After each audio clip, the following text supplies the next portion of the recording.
Welcome back to Jimmy's Toys and Games. Today I'll be talking about the new Nintendo Switch game, UnderDungeon. It was just released a few days ago on multiple platforms.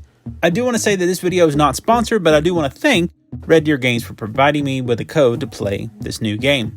I do want to mention right now on the Switch, it's only $1.99. The regular price will be $13.99. So for me, when I think of dungeon crawlers, I think back to like Diablo. I used to play Diablo 2 quite a bit. It's been a long time ago. I played Minecraft Dungeons when that first came out and had a pretty good time with it. Last year I played some of Moonlighter, enjoyed it pretty good. All those type of games, at least in some ways, remind me of that old school Zelda games. Like I thoroughly enjoy the original Legend of Zelda. I play that at least once a year. It's one of my favorites. I know it's old and antiquated by many people's standards today, but I still really enjoy it. I think it's a great game. And so when I saw the trailer for UnderDungeon, there were a few things there that reminded me of Zelda. Some of the weapons, the boomerang, the sword, just being in the dungeon in general. There's a few things there. And then also these, what they describe as a 1-bit 2D graphics, kind of remind me of almost like a Game Boy game. I don't know if that would be exactly accurate, but definitely old school, which I don't mind. I've been playing a lot of retro inspired games. I love the Blossom Tale games, which are more so like Zelda than this game, but I'm a fan of the retro styles, just in general. So I do think the graphics are something that some would criticize because they're black and white, because they're very simple. Doesn't bother me whatsoever because I look for a gameplay that I enjoy over graphics, and I really enjoy the gameplay here. In UnderDungeon, you play as Kamuto on your first day working for a delivery service. You interact with people in the office, you have a boss, you have robots you can talk to, all sorts of different little quirky characters in this office environment at this company.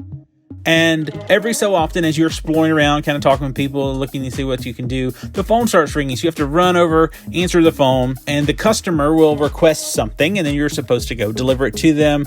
There's a whole mechanism where you go get the package, and then you cut to a cutscene showing the truck driving to the location. So each delivery is another level, another dungeon for you to explore. So one of the things going into this, I like the style. I like some of the nods to retro games, especially Zelda, but I didn't realize there would be more to this than just dungeons. There's definitely a mix of gameplay things here. Definitely some role-playing elements. You definitely have a lot of fighting going on. It's definitely a cool little adventure.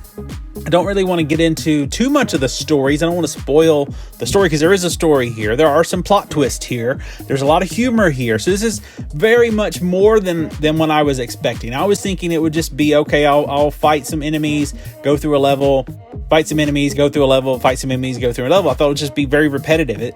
And I guess in some ways it is because you are fighting enemies and going through levels, but there's more to it than that. There is a story. There are some side quests within the main quest of defeating the boss on each level.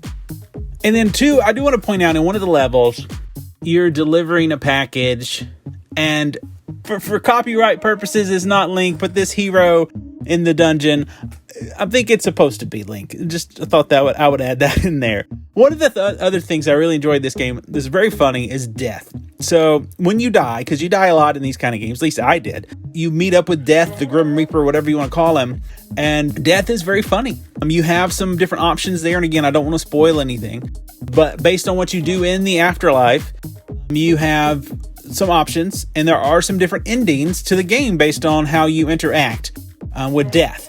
And so I definitely think that alone adds some replayability.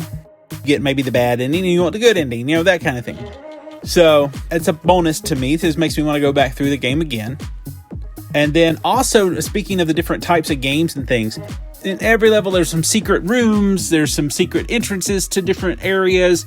You can purchase items, you can even play mini games. There's like casinos in each level, so you can do a shooting game, you can do roulette, you can do a slot machine.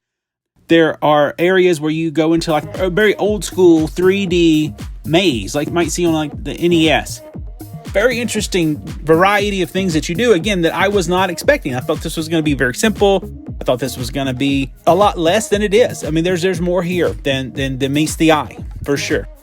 And so one other thing I do want to mention is the music is great. It's very catchy. There's a soundtrack you can listen to on Spotify. You can also buy it on Bandcamp if you'd like to support the creator there. I will say on the Switch, there hasn't, at the time of recording, been a patch yet. Another one is on the way, so some of these will be fixed. I did run into a few glitches, some bugs, whatever you want to call them. At one point early on in the game, my save file got corrupted. So I had to start over, which again, I'm enjoying the game, but wasn't bad. And I was able to complete those levels I'd already gone through pretty quickly. A couple times on one of the levels, I got stuck transitioning from screen to screen. And I'm pretty sure that is one of the things that is being fixed. And then at the end of the game, at least on my version 1.0, I got a black screen after defeating a certain character when I should have been transitioned to a cutscene, and I wasn't. And so that was not the best. So again, I think those will be fixed. Yeah, I had a few issues, but they didn't bother me because, again, I enjoyed the gameplay, enjoyed the music, enjoyed the variety of things that are going on here, and I definitely will be playing back through this again to get a different ending, which I think is cool that there's multiple endings. And so overall, I would highly recommend this game, especially right now. It's only $2. If you're at all interested in what I've mentioned, check it out for $2. If you'd like to hear me talk about other games, you can subscribe to the channel, and you might want to check out this video right up here on the left.